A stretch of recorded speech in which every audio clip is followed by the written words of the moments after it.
दक्ष प्रजापति कहते हैं, प्रभु आपका स्वभाव ऐसा ही है जैसे एक गुरु का, जैसे एक मां का।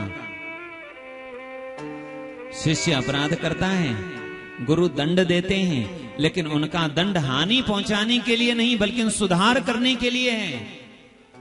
माता पिता भी अपने बच्चे को डांटती है, पिटाई करती है, उनसे दुश्मनी नहीं है तो उनको सुधार करने के लिए। ऐसे ही मेरे में तो बहुत अभिमान था, मैंने आपका अपराध किया, तब भी आपने मेरे ऊपर कृपा करी, मेरा अभिमान, मेरा अहंकार नष्ट कर दिया। बहुत सुंदर स्तुति की है। उसी समय दक्ष प्रजापति ने एक दिव्य शिवलिंग का स्थापन किया, उसमें भगवान शिव को स्थापित करके भगवान शिव की पूजा की है और प्रार्थना की, प्रभु आज के बाद आप यहाँ नित्य निवास करेंगे और आपका नाम होगा दक्षेश्वर। बोलिए दक्षेश्वर भगवान की। तब भी आप आज भी यदि हरिद्वार जाएंगे कनखल में आज भी दक्षेश्वर भगवान का दर्शन होगा। और ऐसी मान्यता है, हरिद्वार की यात्रा पूरी तभी होती है जब दक्षेश्वर भगवान का दर्शन कर लोगे। तो जरूर अब आप हरिद्वार जाएं तो दक्षेश्वर भगवान का कनखल में दर्शन अवश्य करें। इस प्रकार भगवान भोले बाबा की दक्ष प्रजापति पर कृपा हुई। ब्रह्मा जी ने कहा, हे नारद जी, पूर्व जन्म में माता सती जो थी उन्होंने फिर पर्वतराज हिमालय के यहाँ जन्म लिया और उनका नाम हुआ पार्वती। पार्वती का जन्म किनके यहाँ हुआ? पर्वतराज हिमालय के यहाँ। अब हम संक्षेप में जा रहे हैं क्योंकि हमको सीधे विवाह में जाना है। विस्तार से हम लोग कल कथा आपसे चर्चा करेंगे। ब्रह्मा जी कहते हैं, अर्यमा नाम के पितृगण हैं जिनकी पत्नी का नाम है स्वदा। उनकी 3 कन्याएं, एक है मेधा, धन्या, कलावती। मेना जिनका विवाह हुआ पर्वतराज हिमाचल से विवाह इनका बहुत आनंद से हुआ। विवाह होने के बाद भगवान ब्रह्मा जी, ध्यान से इधर देखिए, इधर यथाएं देखो, नहीं तो नजर हटी दुर्घटना घटी। और मुझे बहुत अच्छा लग रहा है, बहुत अच्छा लग रहा है। आप लोग इतनी शांति से बैठकर कथा सुन रहे हो। आप लोग प्रामाणिकता से कहना, आजकल कथाओं में इतनी शांति दिखाई पड़ती है? बोलिए, प्रामाणिकता से कहना, कथाओं में इतनी शांति दिखाई पड़ती है जितनी शांति से आप लोग कथा सुन रहे हो? ये आप लोगों की 13-14 साल की तपस्या है कि आप लोग इतनी शांति से कथा सुन रहे हो। ना तो आजकल कथाओं में क्या होता है, एक कोई आया वो इधर आएगा प्रणाम करेगा, मंच पे आएगा प्रणाम करेगा, यहां दक्षिणा चढ़ाएगा, इधर दक्षिणा चढ़ाएगा। अच्छा, बैठने वालों को कथा क्या सुननी है? वो तो दक्षिणा गिनते रहते हैं। वो पंडित जी को इतनी दक्षिणा चढ़ गई, व्यासपीठ में महाराज जी को इतनी दक्षिणा चढ़ गई। आए थे कथा सुनने के लिए और घर गए क्या करके? आप विचार करिए, कथाओं का कैसा स्वरूप हो गया है। पीछे से लोग बैठ के कहते हैं, वो जो भी आयो ना वो तखकोआ तेको नाम योवा। हाँ, मैं भी जाना थे। कथा गई एक तरफ, अपनी व्यथा शुरू। कोई माता आ गई तो फिर बोलेंगे, अरे मेरी दीदी लगा, मेरी बेटी लगा। फिर इतनी बात नहीं, अब वो क्या क्या बात आप लोग सोचते होंगे, करते होंगे, आप ही लोग जानो। सब चर्चा हो जाती फिर पीछे, क्या पहना है, कैसे पहना है, क्यों पहना है। लेकिन यहां कितनी शांति से केवल कथा और दूसरी कोई बात है ही नहीं। क्या है यहां, इसको छोड़ के बताओ। कथा को छोड़ के क्या है, ये बात अलग है। जो कथा नहीं सुन पाते होंगे, जो कथा नहीं सुन सकते हैं, क्योंकि श्रीमद् भागवत में एक जगह सूत जी ने कहा शौनक आदि ऋषियों से, हे ऋषियों, जो पापी जीव होते हैं वो भगवान की कथा नहीं सुन पाते हैं, उनका पाप उनको कथा में बैठने नहीं देता है। वो आएंगे भी, बैठेंगे भी तो उनका पाप कहेगा, अरे चलो चलो चलो, बहुत हो गया, चलो जल्दी चलो, जल्दी चलो। व्यक्ति का पाप उसको कथा में बैठने नहीं देता, कथा से दूर ले जाता है, भगवान से दूर ले जाता है। जिसके मन में पाप होता है, जिसके मन में दोष होता है, वो भगवान की कथा नहीं सुन सकता। भगवान की कथा भी मन से वही सुन सकते हैं जिसका मन पवित्र हो। धन्य है आप लोग इतने भाव से, मुझे बहुत अच्छा लग रहा है। अब हम जहां भी जाएंगे मुझे बोलने में अच्छा लगेगा कि जितनी अच्छे से कथा नैन बाग के श्रोता सुनते हैं, उतनी अच्छे से और कहीं नहीं सुनते।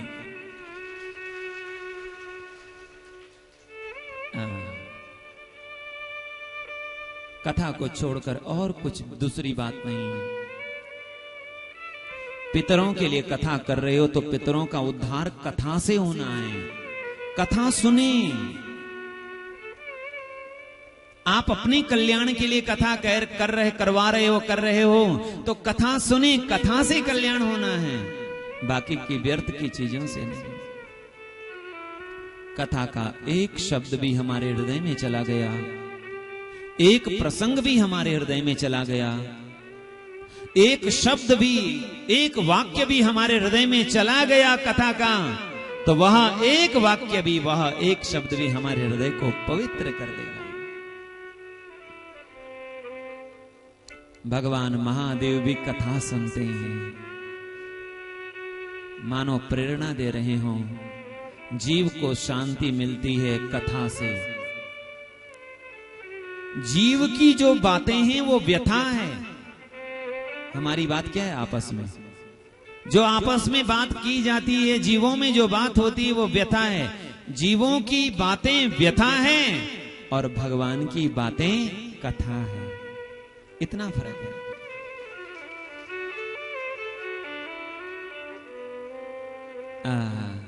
आज मैना का हिमाचल का विवाह हुआ। ब्रह्मा जी भगवान विष्णु आए हिमाचल को आशीर्वाद देने। हिमाचल ने प्रणाम करके कहा, प्रभु आज मेरा जीवन धन्य हो गया। मैंने कोई तप किया होगा, जप किया होगा, तपस्या की होगी, आज उसका फल मुझे मिल गया। आपके दर्शन हो गए, आप आए हैं, प्रभु क्या आज्ञा है मुझे? ब्रह्मा जी ने, भगवान विष्णु ने कहा, देवताओं ने कहा, हे हिमाचल, तुम्हारे घर में आदि शक्ति पराम्बा अवतार लेगी। उनका विवाह भगवान शिव के साथ होगा। तुम तपस्या करो। हम भी तपस्या करते हैं, हम भी भगवती को पुकारते हैं, तुम भी तपस्या करो। देवताओं ने मां भगवती की आराधना की है, स्तुति की है, भगवती प्रसन्न हुई है। भगवती ने कहा, हे देवगणों, आप किस प्रयोजन के लिए आपने मुझे याद किया है? तब देवताओं ने पूरी बात बताई और देवताओं की बात श्रवण करके मां भगवती ने कहा, अवश्य मैं अवतार लूंगी। अवतार लेकर के पर्वतराज हिमाचल के यहाँ अवतार लेकर मैं ही शिव के साथ विवाह करूंगी। आप सबका मनोरथ पूर्ण होगा। इधर पर्वतराज हिमाचल और माता मैना दोनों तपस्या कर रहे हैं। कैसी? अहर्निशं शिवां शंभुं चिंतयन्तौ च दंपती। तपस्या कैसी करनी चाहिए? जैसे दोनों दंपति कर रहे। अहर्निशं, रात दिन, शिवाम शंभुं, शिव और पार्वती यानी आदि शक्ति पराम्बा दोनों को चिंतयन्तः, चिंतन कर रहे हैं। हम लोग 5 मिनट माला करते हैं तो थक जाते हैं, 10 मिनट माला करते हैं तो ऊब जाते हैं, 20 मिनट माला करते हैं तो नींद आने लग जाती है। पर्वतराज हिमाचल और मैना अहरनिश रात दिन उसका चिंतन करते हैं, उसका नाम लेते हैं, उसकी भक्ति में रम गए हैं। मैं देख रहा हूं कुछ श्रोता ऐसे हैं,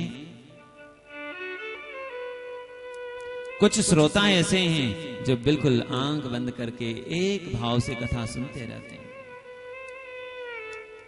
हमने देखा आगे जो बैठे हैं, सुनीता जी भी बहुत अच्छे से कथा सुनती हैं। कुछ और भी बीच में श्रोता हैं जो बहुत आनंद से बैठ जाते हैं, तो आंख बंद कर लेते हैं, घंटों घंटों डूब जाते हैं कथा में। चिंतयन्तो, चिंतन करते हैं, दिन भी रात भी उसी का चिंतन चल रहा है। दोनों दंपति। कबीर दास जी कहते हैं समय बीता जा रहा है, जवानी चली गई है और किसी का बचपना चला गया है। अब समय मत गवाओ, बीत गए दिन भजन बिना रे। अब भजन के बिना, भक्ति के बिना दिन बीत गए हैं। अब आगे के दिन हमें जाने नहीं देने हैं। मुझे याद है प्रमिला जी की छोटी बहन, क्या नाम है मुझे याद नहीं है, जब प्रारंभ में यहां कथा होती थी या चर्चा होती थी, आपने जब मंत्र लिया, दीक्षा ली, तो भगवान के मार्ग में चलने का फल क्या है देखिए आप। छोटी छोटी बातें, यद्यपि ये पूरा फल नहीं है, छोटे छोटे अनुभव होते हैं किसी के। साल 2 साल बाद ही हमें आपने, प्रमिला जी ने कहा, महाराज जी जब से मैंने वो मंत्र जपना शुरू किया है, पहले मैं रोज एक एक गोली लेती थी, तब मुझे नींद आती थी। किसकी गोली लेते थे? क्या?